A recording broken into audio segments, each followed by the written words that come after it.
Hello viewers, আসসালামু আলাইকুম। আপনারা যে পিঠাটি দেখতে পাচ্ছেন এটা হচ্ছে গ্রাম্য ভাষায় পুলি পিঠা বলে।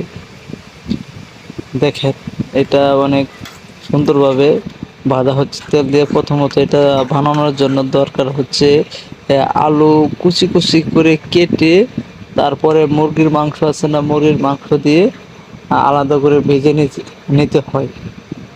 নিয়ে তারপরে দেখেন ওই আটটা কিংবা ময়দার মাধ্যমে ওটা কাই করে আপনার যে মানে পিঠা বানায় নিতে হয়। পিঠা বানায় তারপর একটা যে কোনো একটা রুটি বানায়, আর যে কোনো একটা মানে ধরেন বয়ম হোক, যে কোনো কাকের মুখটা দিয়ে ওটাকে গোল করে ওটার ভিতরে দিয়ে দেখলে নিত দুই সাইড ব্লক করে দিলেই এটা অনেক সুন্দর একটা ডিজাইন হয়।